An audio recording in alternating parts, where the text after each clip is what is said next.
With me tonight, I've got Windowhead in for an interview. Introduce yourself, guys. Hi, I'm Joe. I'm from Windowhead. Hi, my name's Joe.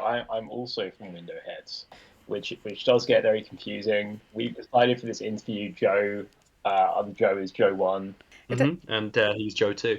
it doesn't help that you sound fairly similar to me by my ear as well. So this might get awfully confusing very, very quickly. Um, that's okay. Windowhead is a bit of a unusual name, unique. What inspired you to call the band Windowhead? It's actually put together from the title of a song and an album by Yeah. two different bands that inspired like the very early Windowhead stuff. It's the album Garden Window by Oh Brother and the song Garden Head by Neutral Milk Hotel. Oh So wow, instead of Garden, we went for Windowhead. that's so lovely. Including some of your inspirations in the formation of you guys. That's really really nice. There's a It's big also word got for like that. kind of mysterious vibe to it, so that's nice. And it's not going to come up with anything like, for example, I Googled you and it came up with just your band. So that's helpful. Yeah, we got that search engine optimization going. Good old It's SEO. always helpful. Yeah, it's helpful when you can get like a band name that's like one word that isn't taken, and when you search it, it just comes up. Yeah, Band I absolutely. was in as a teenager was called The Nameless, so we definitely didn't have that going. My friend's band's also called the Nameless, so Am I not your friend? Oh, nah. My other friends, I'm saying I know another Nameless. Okay, I'll accept that. the cooler friends that aren't included with us nerds. Relevant to that, I when I was putting the playlist together for this week, there was a band called The Nightmares. There was a band that released a song called Nightmares, and there was another band called Nightmares. And I was like, "You've all released songs within a 2 week period. Why are you doing this to me?"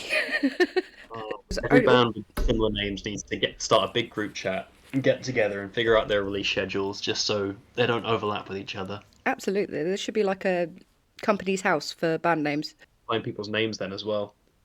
Yeah. Not get confused between all the different Joes. Yeah. How do you guys find the Brighton music scene? You seem to be doing quite well for yourselves there, getting gigs and things. We love it down here, don't we? It's we put on a lot of DIY shows ourselves.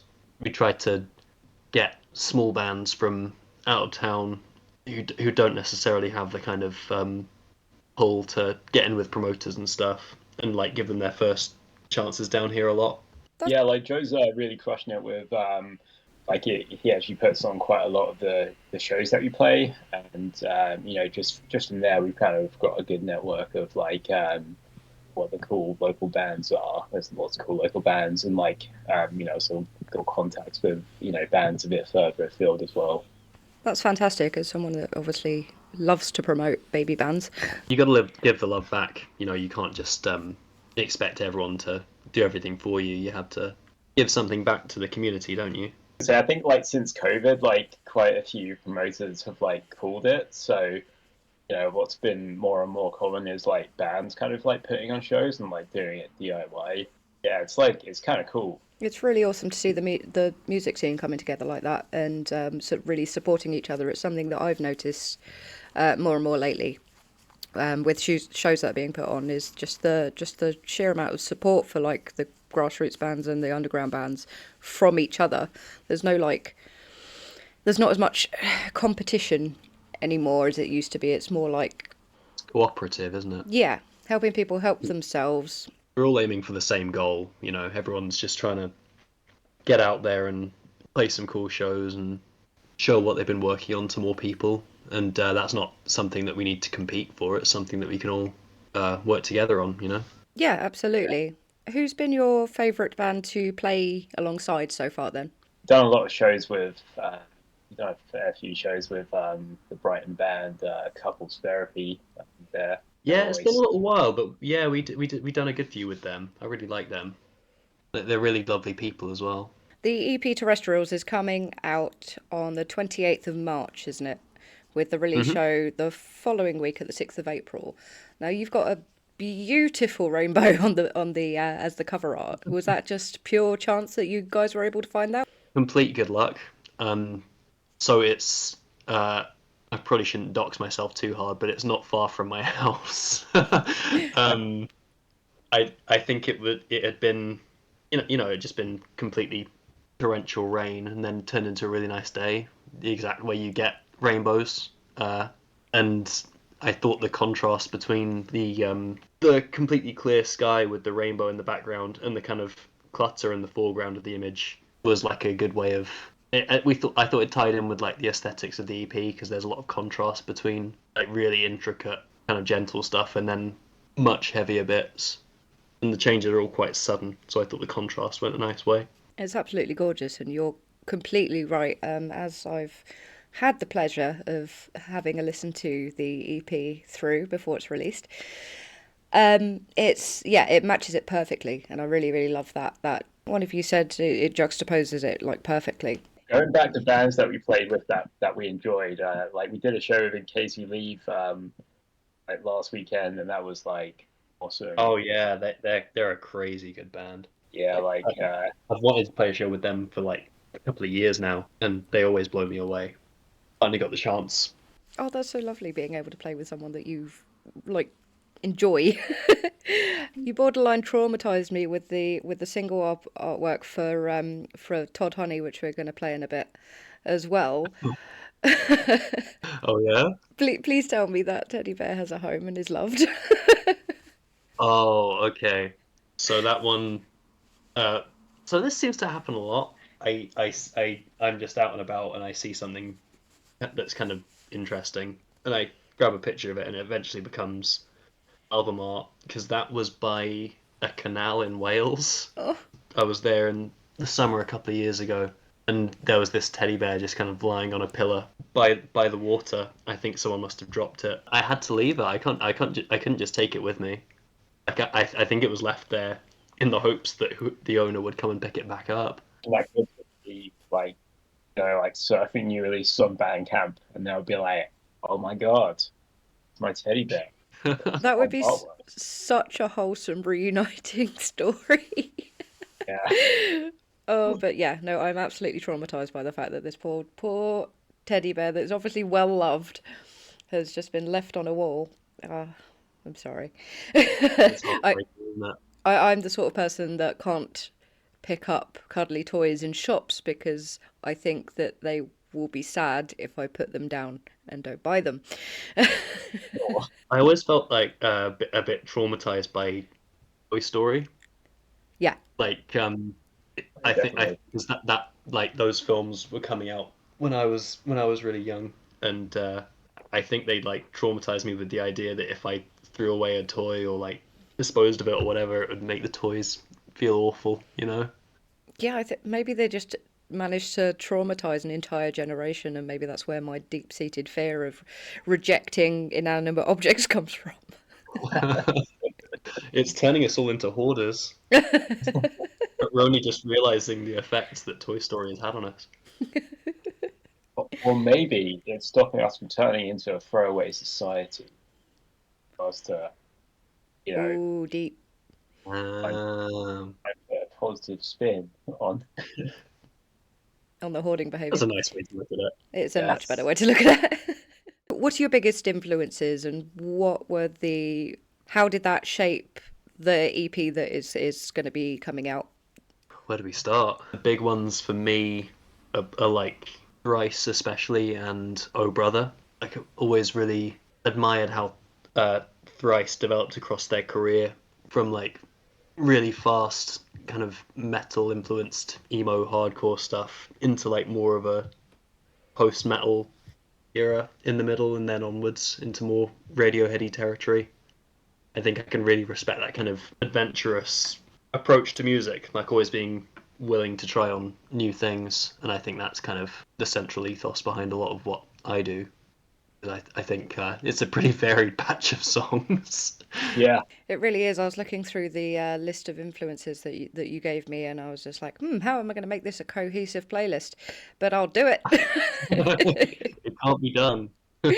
What Yeah. about you, I Joe? guess I guess like me and Joe have kind of pretty different like backgrounds, like music wise. I'm pretty into like a lot of extreme metal and death metal and like stuff like that. That have kind of you know got a much more kind of like varied taste as like I've like dug out new bands.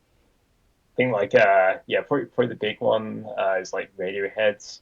Um, I think like Joe was saying with Fries, it's how like every album they've put out is like be different. I also love like all the like weird chord progressions and you know subtle melodies. Yeah, weird textures.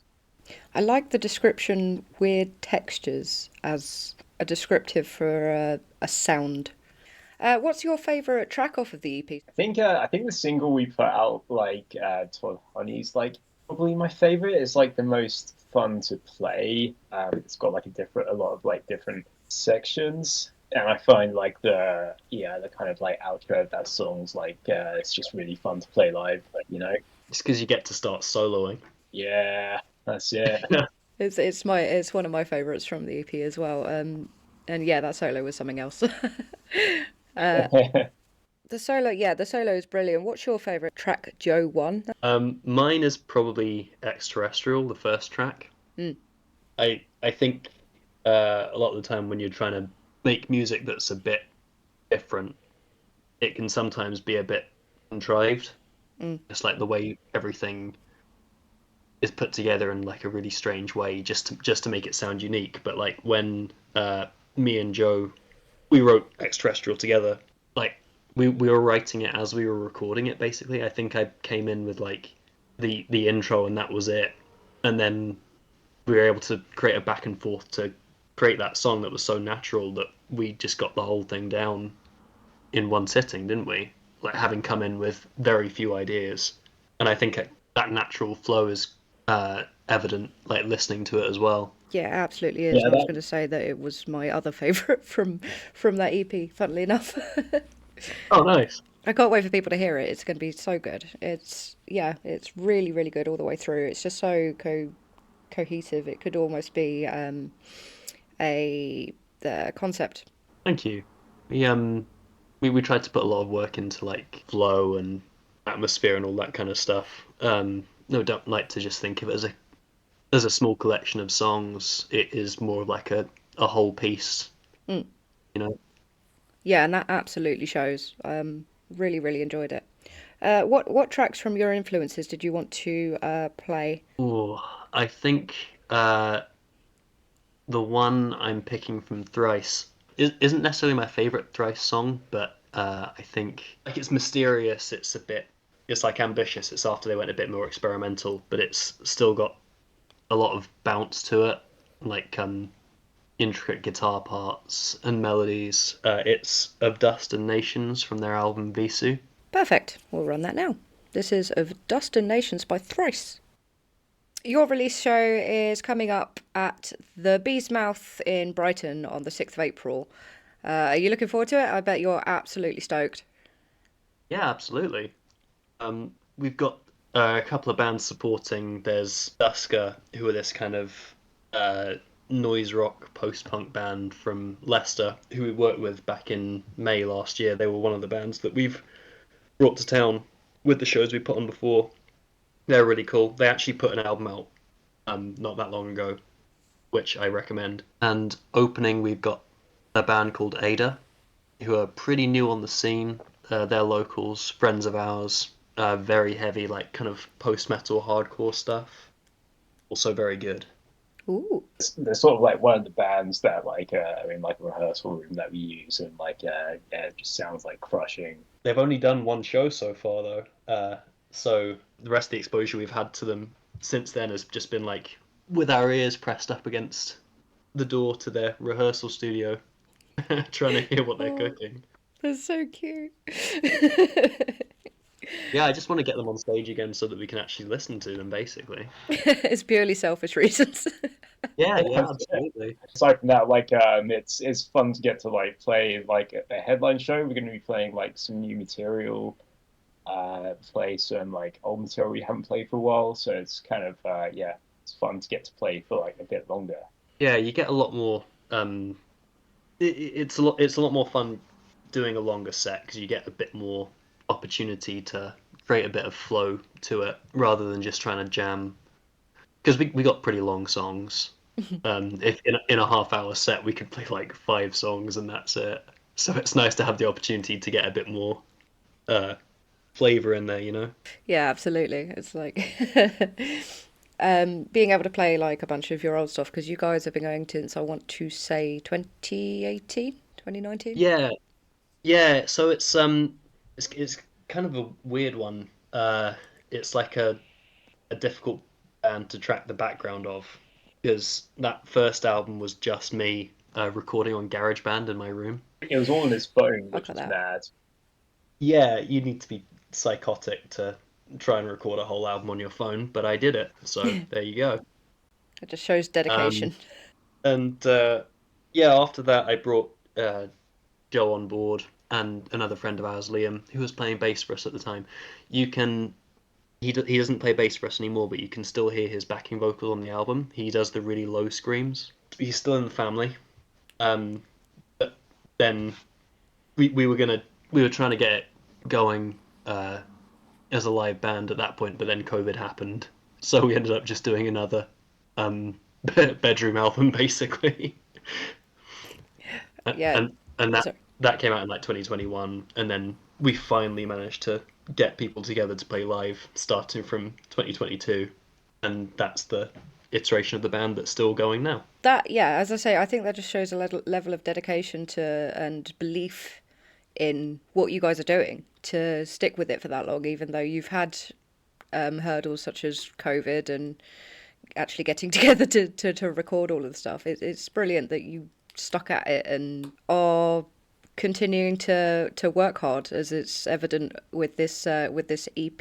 Thank you very much. You're very welcome. Do you guys want to promote anything and say anything to our listeners before we play the single off of the EP Terrestrials, Todd Honey? Now I'd say hit us up on Instagram, Bandcamp, come to our show in Brighton, 6th of April if you're in the area. If you're not in the area, then speak to your local promoters and try and get get them to give us a call because we'd like to play in more places. We've not really made it out. We've outside of like Brighton, London. I think we've done like Hastings and Southampton, and that might be it. So we'd like to get out there more.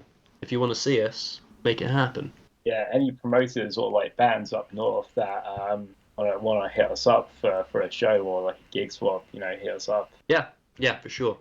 We're still doing DIY shows, so if you want to come to Brighton as well, just give us a shout. Thank you ever so much for coming on the show tonight. It's been an absolute pleasure to talk to you. As I say, it's been very, very easy to do.